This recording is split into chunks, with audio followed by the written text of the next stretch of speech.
It's Friday. We've got the garage door open. It's a little warmer. A little warmer. It's been 0 for some time or less, and it's chilly. But you like the light and we like the fresh air. So it's Friday. Friday, talking about watches. It drives me crazy that big trailers are that expensive. We don't, I mean, yeah, you could put a trailer on my car, but I don't think it would work very well. I bet it would work.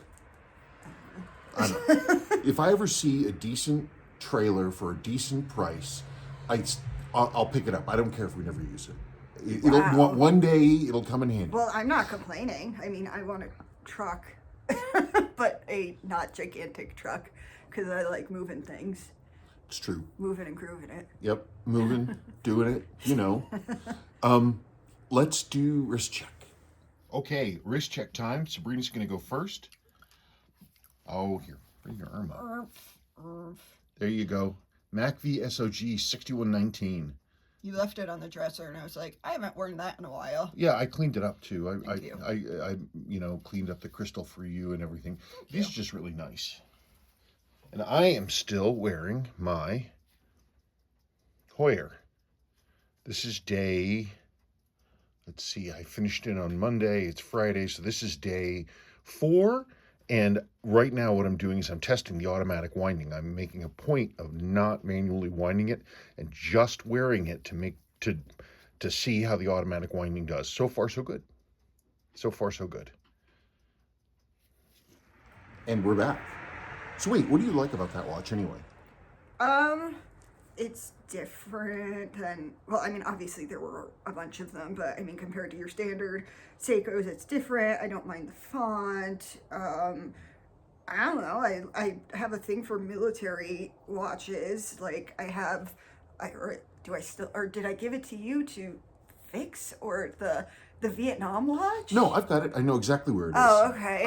In fact, we now have 2 of them. Yours is a, God, I can never remember the military designation of those watches.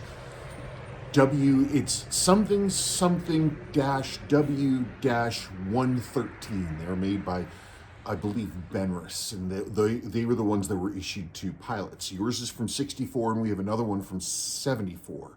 But yeah, yours is, I know exactly where it is. I just need to service it. Well, yeah. Did you ever change the crown? I never. Wait, no. Yes, I did. Uh-huh. Yes. Oh, I guess then maybe it literally just need to be serviced. It was like the first watch that I was ever like, hey, I like that watch. I want it. Mm-hmm. And I'm very proud of that watch. It was my first relume job, and I'm still proud of the job that I did. Yeah, he made too much lume. Was it with that watch? And then, what else can I lume? And like all the clocks got loomed. Yeah, I have a just post-Soviet submarine clock. You can still buy them. They're actual genuine submarine clocks that were kind of, the back was kind of reworked so it could hang on a wall, not be bolted to a bulkhead. And I got it. It was very cool, but I was like, aha, we can read the clock at night. So I actually went and loomed the tips of the hands of that clock, and it's ticking away in the bathroom right now. Mm-hmm. Yep. Okay, should I get started? Oh, but I guess I can report, since we're talking about this loom, I did that loom job. Like 15 years ago? Oh yeah, easy. And it still glows like crazy. So, modern loom, you gotta say yes to it. I mean, even in a harsh environment like a bathroom, a shower bathroom, it's held up just fine. Well, it's a submarine clock too, so that's also why it's in the bathroom, because you don't have to worry about it getting rusty and stuff. Yeah, they're pretty cool pieces of tech, because you have the clock. You look at this thing. If you look up Russian submarine clock, you'll see it's this big sort of bullet-shaped bubbly metal thing. Well, it's a monocoque design, kind of like a Seiko 6159 or a Tuna or something like that. The whole watch movement is held within that bowl, which has only the one opening in the front, and then it has the front closes like so, and it has a latch with a slope on it to really tighten it down. So they're kind of water resistant at a minimum. Why don't we post or add a picture of it so people can see what we're talking about? I'll do that. I've serviced that watch. Clock. That clock. I have an American World War II ship's clock, and I have the Russian one. And I would have, because obviously I'm biased because of, my nationality, I assumed out of hand that the American clock was nicer than the Russian clock, and I serviced them right around the same time. I did the service on the Soviet Sub Club clock, and boy, the movements are fantastic. They're really, really, really nice movements, and they hold accuracy really well, very steady amplitude. The American one, while okay, was not quite as nice. Are they from the same time period? And the American one is World War II. And the Russian one was made in like 1989. So that's not fair to compare them. Right, but I will say this: it's the same level of technology. Soviets were not known for, they were sometimes known for cutting edge stuff, but a lot of stuff they had that if it worked, they just kept using it. Like soldiers weren't issued socks in the Russian army until like extremely recently. They were issued foot wraps, which is like a cloth that you wrap around your foot and then jam into your boot. An ancient way of keeping your feet dry, and they were still doing it. Okay, well, I don't feel like talking about the Russians, so let's get on with it. Okay, I'm down. Oh wait, we never put in a picture of the clock. All right. I put in a picture of the clock. And there it is. You can see it's got a latch down, it's got a rubber seal in here that goes up against this ridge, and the entire back of this thing is fixed. And it was made in February of 1998. And it's still selling today. They're great quality. I was shocked about how nice that movement was. And we're back.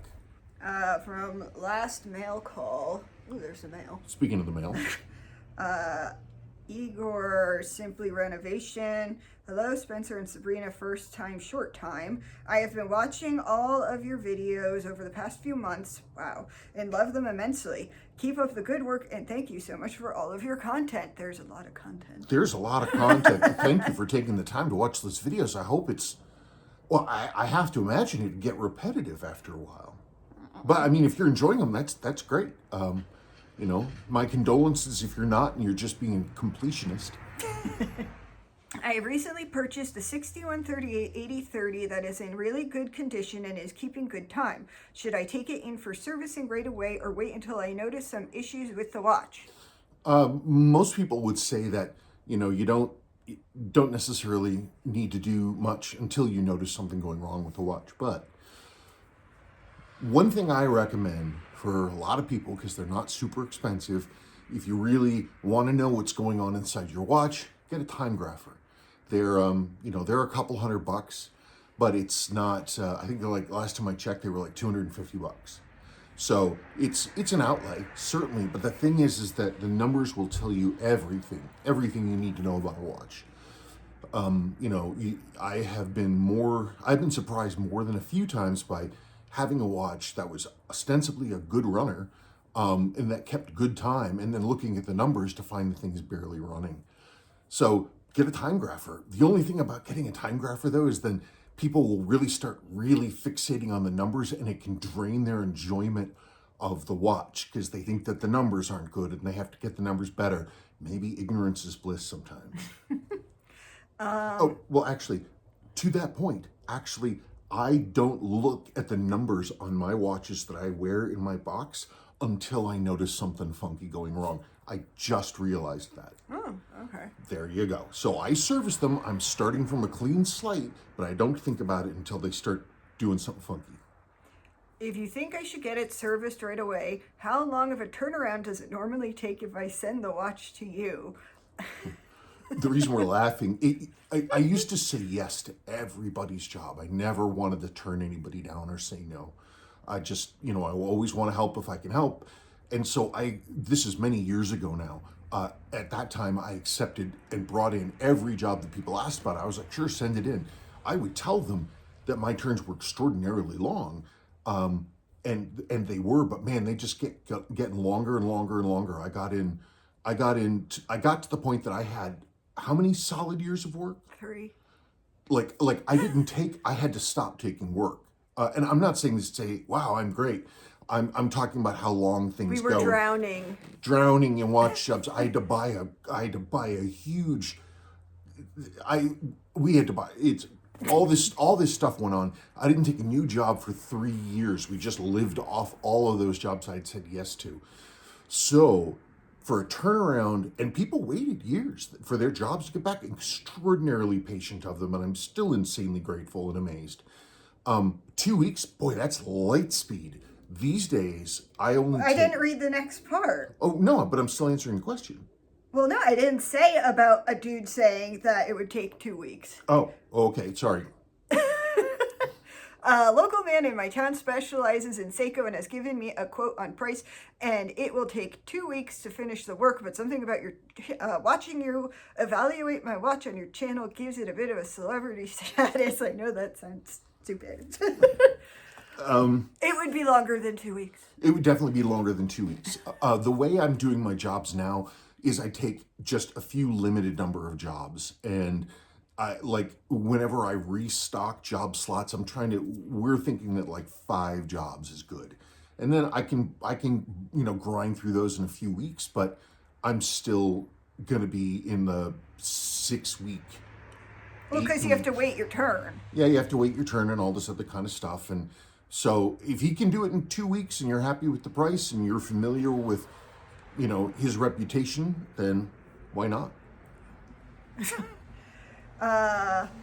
Grape Ape 1985-1.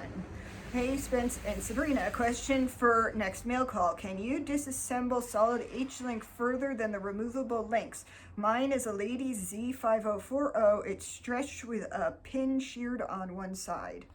You would have to have a jeweler's bench drill, so that you can, so that you can basically drill out where the permanent pins are in a permanent link.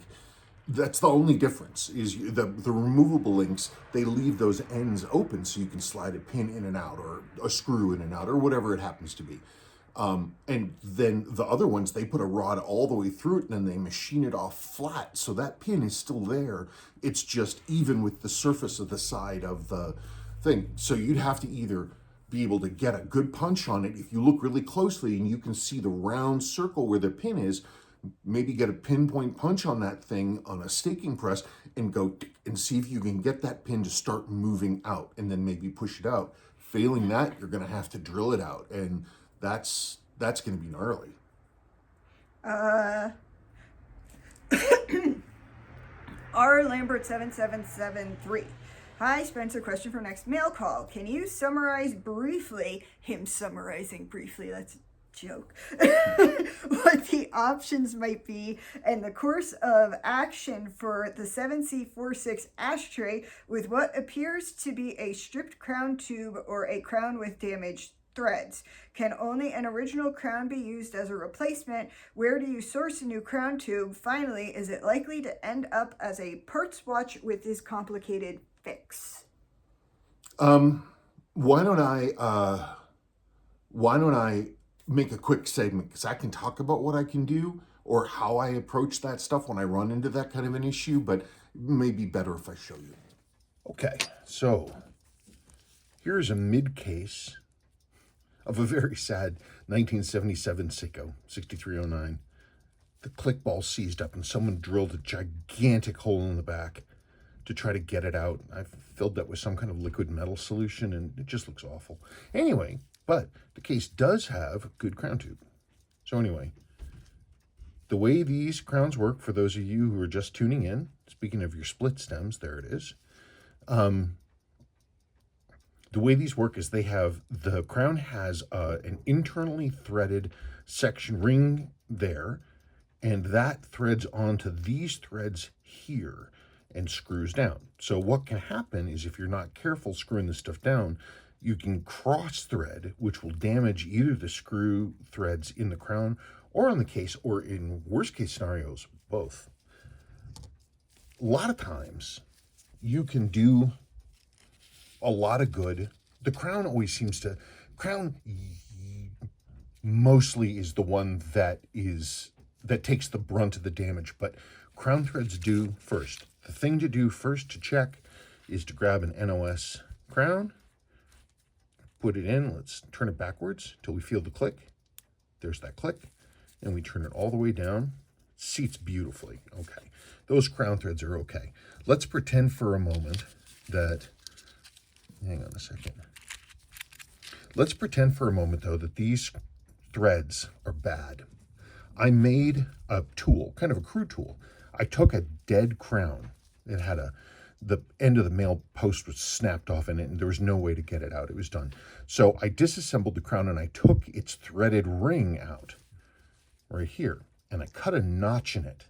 See, it's cut through. Now, so the reason I did that was to be able to chase the threads from because the problem is the threads are damaged from the outside in, and you need to like comb out. You need to run something through the threading to get them to straighten out. So it's sprung like this, so which means I can generally fit it over anything.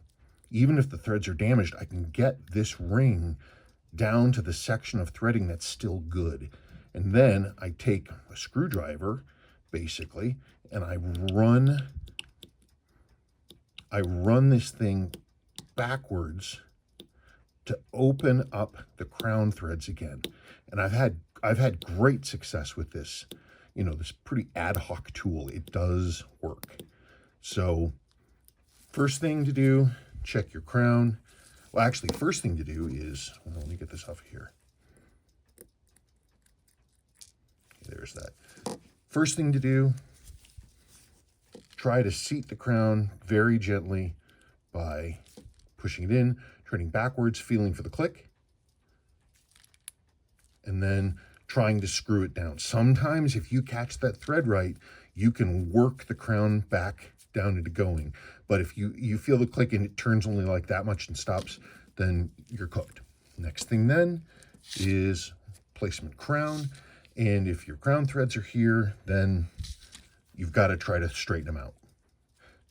I have been told that there is a dude on eBay who is selling these crown tubes now. And if that's the case, all you need to do is take a broach and broach this tube out, press one of his in, and ideally solder it in place, and you'd be good. Anyway, there you go. Sorry, the neighbors were talking. Joseph Stewart, hey, beautiful peeps. We are lovely. Spencer, is there a way to dial in a 7548 without a QT99? No, well, I mean, they do make modern quartz testers. I don't know how they work. I've never tried them, but the technology exists. But you've got to have something measuring it to that fine degree where you can dial into the hundredths. You've got to be able to see that. But that's what I checked. I have a troublesome 7548 700C that is running way too fast. Mm-hmm. Also, please tell me one of you used to watch Xena Warrior Princess. When my aunt had it on, I'd watch it. I recommended it to Sadie. I loved that show as a kid, and now I love that both my daughters love the show. Gotta love a strong female character that your girls can look up to. Buffy is my person. Is my person. My middle daughter's name is Willow. I love Buffy. I've never seen the show. Xena, not Buffy. Xena, not Buffy. Yeah. I have watched Buffy. Mm-hmm. She made me sit through it. Not the movie, though. The movie's terrible. No, we saw the movie together. Oh, God, you did see the movie. Yes, you made me watch the movie. No, it's Sadie that didn't watch the movie. The movie's awful. It's so bad. And I remember talking to Carla, rest her soul. Rest her soul. That she was like, it was only a Luke Perry, project because he was so famous then. And I just remember at the end, you were like, wait, that's it. I was waiting for the next transition, for the next big thing to happen in the movie, and it was just credits. Wow, that's something. But I've seen it so many times because my half sister, when she would visit, she just loved the movie, and it's in my head. Whenever I'm hungry, I hear David Arquette screaming, "I'm hungry," and so yeah. Okay. Anyway, Dr. Tixon Hello. Hello, Spencer. Since I am a dentist, I noticed that you switch your gloves. You used to wear fingertip gloves, but now in the last few weeks you have changed to wearing full gloves. Why the change? I know it's a crazy question, but since I wear gloves all day long while treating patients, I noticed small changes in things. I guess it is the attention to detail. Say hello to Sabrina. Hello. Normally I would wear finger cots, but I actually don't like finger cots. They're either too big and they slide around, or I have to go a size smaller and then they pinch off the circulation of my fingers. Really annoying. But I've been using it for years. I really don't like the color of them either. I think I see them in the camera and I just hate the way they look. But I've never thought of a solution. I use food prep gloves whenever I'm cooking. All the time. All the time.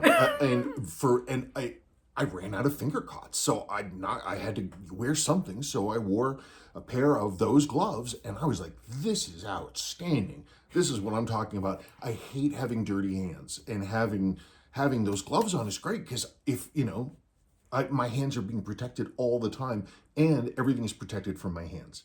And frankly, they're also a lot cheaper and less wasteful than finger cots. Finger cots are kind of a pain in the butt, and they honestly, I'm just much happier with using those for prep gloves. I was wondering when someone was going to say something. Was it quick?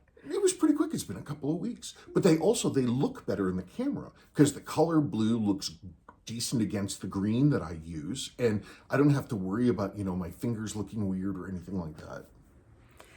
4mm Seiko 6139 6002 gold dial chronograph. You didn't put the person's name. I didn't? Nope. Okay. Well, I apologize. Whoever's this question belongs to, all credit goes to you. 5-year service interval. I don't service mine that much, but also only wearing it a few times a month. Still worth to maintain it. Beautiful watch. Oh, yeah, thank you. I mean, this gets back to the question of, if you don't wear a watch, do you need to service it more? And it's the servicing intervals. A lot of that is down to the projected service life of the lubricant.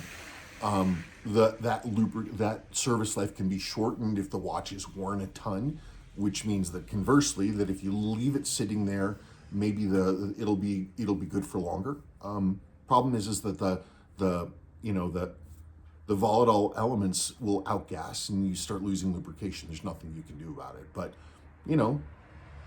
wear it until it starts doing something you don't want it to do, I guess. Unless you have a time graph. After your whole thing of, don't buy one. Well, I get really obsessive about the numbers. And if I have a watch that doesn't run to the amplitude that I think it's supposed to run to, I can't wear the watch. I can't even enjoy it. Imagine my feelings now. All of the watches I sold over all the many years, because they had amplitude that wasn't in the 270s, which I now realize 270 amplitude is unachievable for most Seikos. And getting worked up about this, that, or the other thing, about nothing. It would have been better off if I hadn't known. Dr. Tixon, LA Service Center, is that the old service center from the past in Los Angeles? I have been told that today Seiko cannot service any vintage watches since they don't have the parts or the knowledge to service vintage pieces. Yeah, that's correct. Seiko turns pretty much everything down as far as I know. Every watch job that I've seen from Seiko, that me personally, I mean, I'm going to be seeing sort of a skewed sample size, but it's never been good. So the fact that they're not doing any servicings anymore really is not necessarily a bad thing, because I don't think they were doing things that were pretty good. If you want, actually, talking about service centers, I'm going to see if I can find a booklet that I have that shows all of the world's service centers. There's a billion of them. It's amazing how many. But when was the book from? 1970. But they had service centers everywhere, and almost in a huge number of countries. The Seiko Service Center of Karachi. It's probably something where they contracted out to like a local watch maker or something. But I mean, they had, Seiko's, they had genuine straight up service centers in Chicago and London and Los Angeles and New York. All the major capitals basically had one. Where is she? She's over there. Sure. I think I should let her in. Oh, okay. It's very cool. I'll see if I can dig around and find that booklet. If I can find that booklet, the segment will be here. Okay, so I went and I dug around and I found an empty original 80s, 70s or 80s Seiko watch box for model,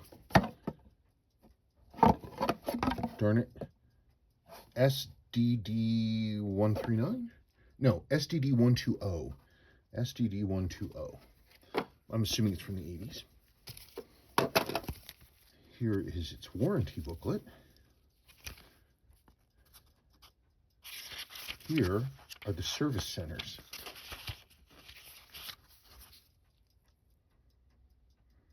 Hong Kong, Indonesia, Japan, look at them all.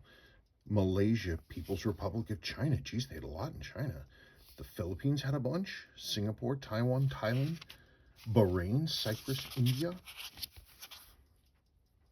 Jordan, Kuwait, Lebanon, Oman, Pakistan, Qatar, Saudi Arabia, Sri Lanka, Syria, Turkey, United Arab Emirates, Yemen, Argentina, Bolivia, Brazil, Canada, Chile, Colombia, Ecuador, Mexico, Panama, Peru, Uruguay, United States of America, and it just keeps going. Look at that. All of Europe.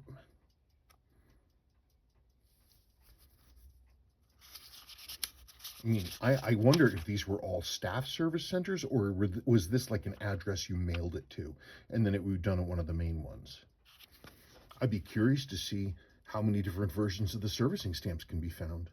I know of a few. Look at that. That's crazy. Anyway, there's your answer. Horology Crest. Amazing dial. Don't come across that type of patina very often. And nice to see a watch worn in generations being used and serviced. Yeah, no, it is nice. I love, I love the idea of and process of maintenance, cleaning and setting things right again and making things good. And it's nice to see a machine that's able to fulfill its purpose and also, keep its history in the same family. The dial patina on that watch is really interesting. Those gold dials, they will patina like that. They have a really thin, clear top coat, nitrocellulose, I believe. And it's really thin. And the metal underneath oxidizes to that brown. And so depending on the dial and where the thin coat was, on areas of transition, or if it was too thin where it can pull back, you'll get patina marks because oxygen is able to get through that top layer enough to do it, and it continues. Normally they're sort of speckled, like big speckles or a ring around the step down dial subdial section, that edge around there, because the stuff will pull away from it. That dial with almost like the starburst, like an inverse star field, that's pretty unusual. But each one of those little spots, that's where oxygen has been getting through that top clear coat. There's no way to fix it or cure it. It is what it is. So it's always interesting. They're like a fingerprint. No two watches are ever going to be the same. 4mm Seiko 7017 8000 speed timer restoration. TK Custom Woodworks. Quick question. I'm just finishing a very similar flyback, a 7017 6040. It has a rotating bezel that looks like this. I just can't for the life of me understand how you rotate it. The bezel has teeth, but there's no gear on the stem that should turn it. I've watched several videos on my exact model thinking my stem must be wrong, but they're all the same. I thought I should ask the guru. Please help. Well, it's like any of Seiko's stems. You've got to have not just the correct stem, but it's got to be the stem with the square center section, because that holds the the sliding. What that does is that holds the gear in place. Because if the stem is for like a related model, but it's just round, the gear that's supposed to go on there, because you've got stem, gear, spring, crown, and it pushes this up this way, but you can get some sliding action on it. So that's the big thing. If it's not, that's the first thing to check. Does your stem that you have a square center section towards the tip inside of the watch. You've got to have the stem, the gear, the spring, the crown, and the gear itself. Did I already say gear? I don't know. I wasn't listening. I was reading the next question. Oh, were you? Yes, sorry. Okay. That's okay. 4SG Seiko 6139 6005 emergency restoration. Yeah. If people missed it, it went through the washer. Yeah.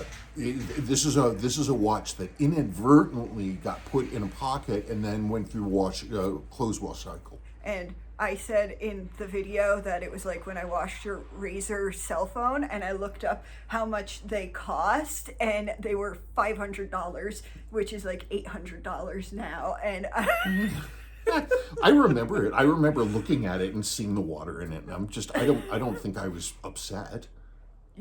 you were a little upset. Was I? Well, yeah, it was expensive. Yeah, it was expensive, but it's not like, I mean, that's a pre-iPhone phone. It's not like losing a phone today, which would be like losing a limb. Yeah, I know, but I don't know. iPhones were just a thing, and we never thought we would own one. What a strange world. I know. Okay. Oh, did I answer the question? No, I just started talking. Oh. John S. Rabe. Just looking at your service mark, seems like you could generate a QR code you could stick back there that would include all the details of your servicing. Has somebody thought of this already? Is it a bad idea? I have never thought of that. I think it's a good idea, but we wouldn't do it because we're just so disorganized. It's a great idea. Actually, it's not a bad idea at all. Like, if you could get you'd have to make sure that the stamp was really, really, really exact. However, the one I have there is kind of blobby. I think the last time I did my service stamp, I think it was 6 applications before I got it the way I wanted it to be. Wait, so you stamped on their watch 6 times? No, inside the case, I would stamp and I would look at it and see if I had smeared it or if it had gone the one way and it had smeared one edge. Then I go and I clear it, and then I do it again, and then it's off center because the stamp is off center in the stamp thing. So you have to kind of guess where it is, and I clean that one off again and I let it dry off, and then I stamped it again, and I think it smudged again. I did it the 4th time, I missed an edge because I was trying to not push it down as hard, and the 5th time was pretty good. It was slightly off center, but it's I said I'm not going to do it anymore. I thought you said you did it 6 times. Was it 6? I don't remember. It just kept happening. And I just want it to be right. Did they ask her That was I think it's a good idea, but we are not committed enough to keep up with something like that. So no, it is not a bad idea. I hope somebody uses your idea. Yep. Able Aquariums 5480. I've been waiting for 3 years for a slot to get my Seiko service. I'm not laughing at you.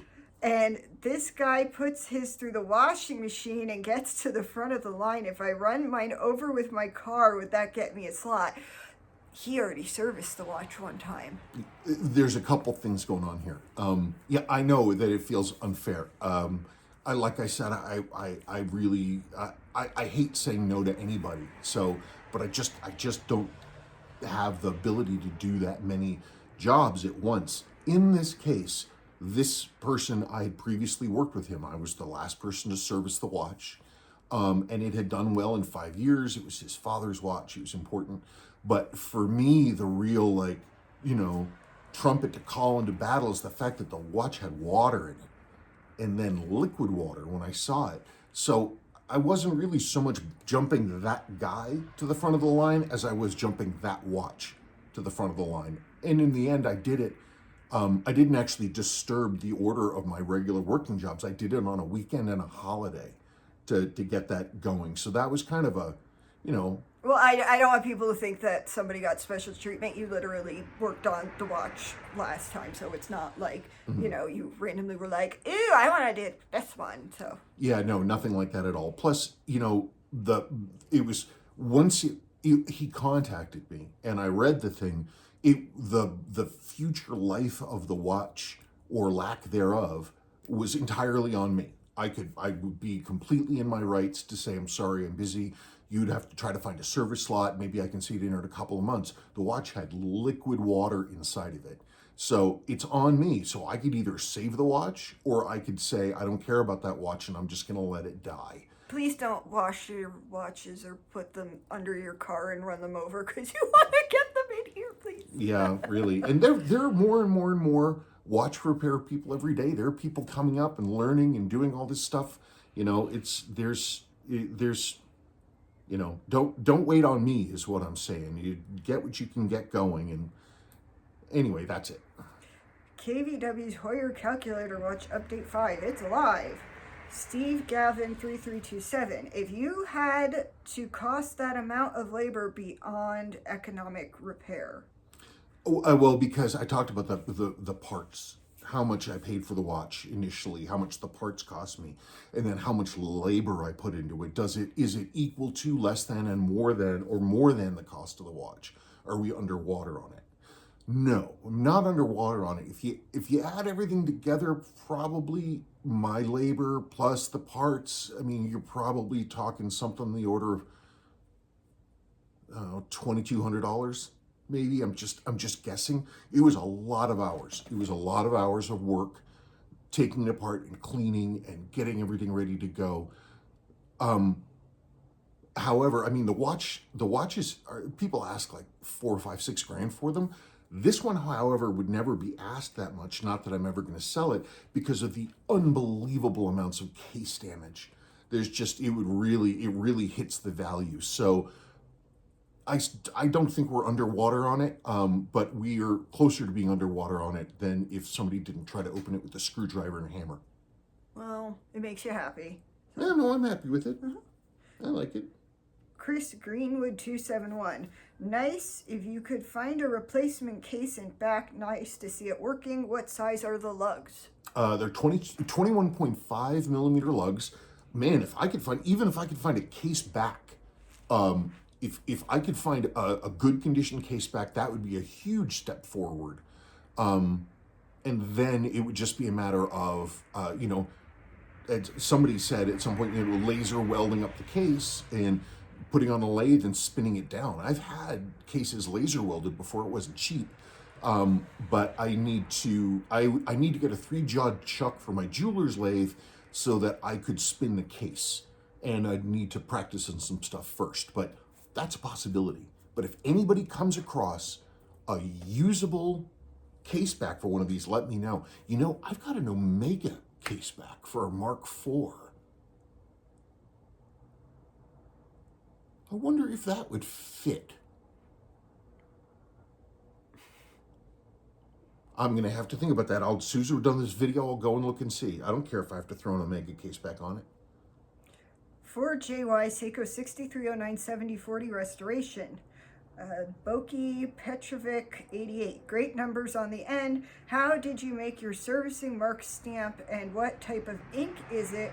Does fumes from the stamp affect the oil in the watch movement? Thanks. I don't freaking remember. It's a stamp. The ink is specifically for stamping on and staying attached to metal. Yeah.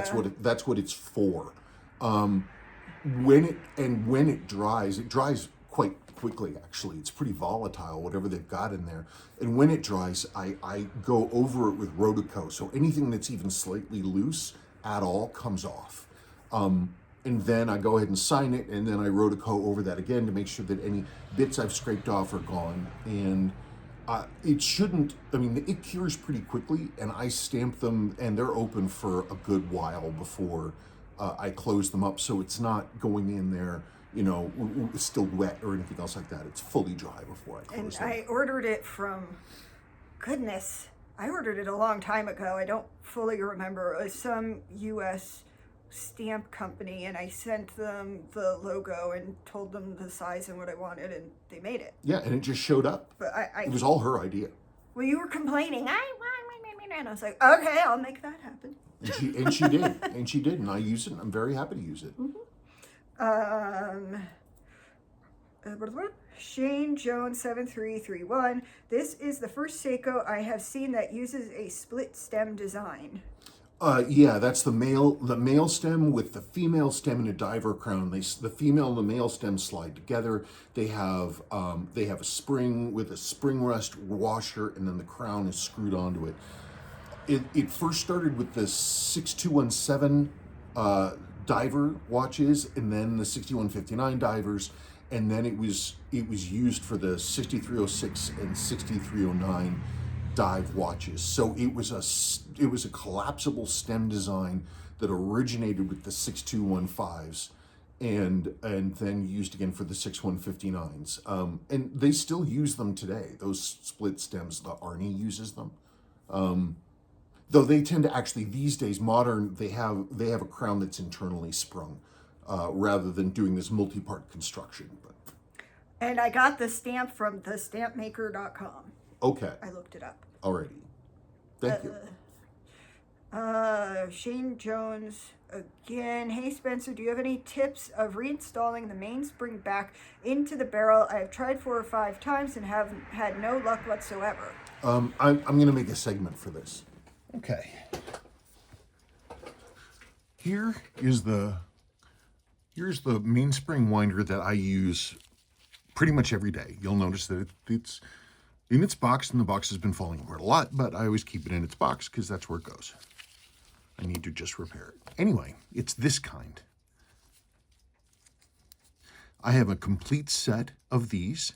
They have double-ended spindles, or whatever you want to call these things, depending on the size of the innermost curve for the arbor. I tend to really only use this one. And I don't know, I guess I'll show you how we do it. So you have your barrel, got a little bit of S2 in there for braking grease on the walls. There's the top of this barrel, which is pretty heavily worn, but we're still going to use it. Because this is just a test piece, so I can show this. This is, yes, I agree. If you're going to do it, you might as well do it right. This one will be fine. Don't you worry. So here we go. I know that when I open the barrel of this particular mainspring, which is a 6000 series, this is actually a 6105 barrel, it's going to be what I call anti-tsunami, which means it's curving the opposite direction of that beautiful piece of Japanese art, the Great Wave of Tanagawa, I believe is that, or something like it, whether it's going backwards or forwards, counterclockwise or clockwise. This is counterclockwise. So you're going to want your thingy to go in like so. And you'll notice, I forgot to tell you, you'll notice right at the base there's a little pin. That is the locating pin. It goes into the corresponding hole here, which is for the arbor. I try to line them up, and then I sort of push it through. Then I do my thing. I use an X-Acto knife, but that's because I'm really used to using an X-Acto knife. It's not like, it's a great tool. It's just one that I use because I'm used to it. I sort of drag it around to where it's supposed to be. I'm trying to do this while I'm looking over my phone. I can't actually see if I'm getting this thing right. Let me get this orientated. I had it done. I already had it done. I did it by feel. That's what we call muscle memory. Now, okay, so now you've got this. The way that this thing works is there's a couple bits of it. It's got these little, it's got these 4 fingers, if you will, and you can tighten it for a smaller barrel or get it bigger for a bigger barrel. So I tend to go a little bit in there. And so this means that when you have the mainspring coiled up in here and you eject it into the barrel, that's what this is, this pusher. Goes right in here and it goes kapoink. That it's inside the diameter of the barrel, so you're not trying to force in something that's too large. Okay, so now you go in there. This is the hardest part. Okay, you see, this has some play, right? Where I can push it out, and you want to basically hold a little bit of pressure on that with your hands. See what I'm doing? Because otherwise the mainspring will be it won't lay down flat. So then, once you get that done, the trick is to very carefully hold it against the palm of your hand there, and every time you turn, you're securing it with this finger.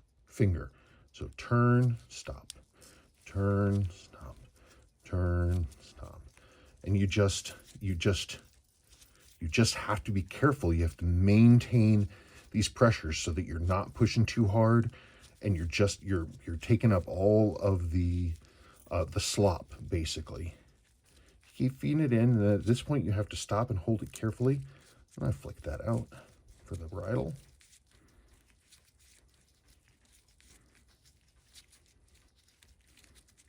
And again, this is a real tough part.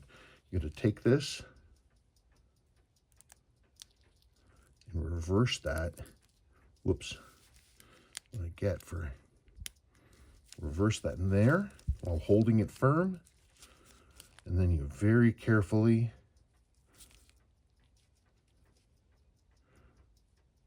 boom. Now I can tell this thing doesn't really want to turn. I have these jaws are too tight in. So I'm going to loosen that up a little bit, which I just did. Okay, good. Now we got to get this out. The way I use this, my X-Acto knife, is again, I want to keep the mainspring in here and get the spindle out of here. I don't want to pull the mainspring out. So I go in there, and what I'm doing is I'm holding the mainspring in place. See, I'm keeping it capped, and with the blade all the way in at the central post there. And then you turn it this backwards from the direction that you were turning it, and it frees it up from that coil. And there it is. Now the next thing is I'm just going to be going, and I just drop that in there like that, and I go, see if I can find a way to do this so you all can see it. So there.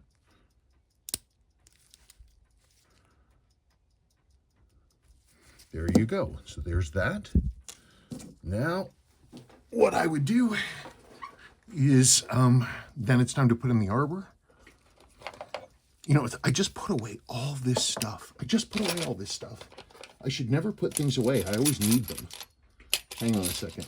Wrong one, right one. Okay.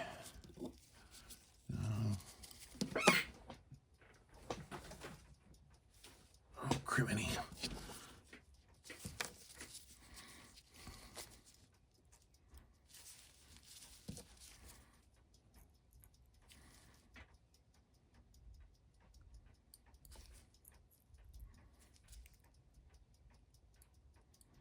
A little bit of 8200 there. Just one second. Put that there. Oh gosh. Come here.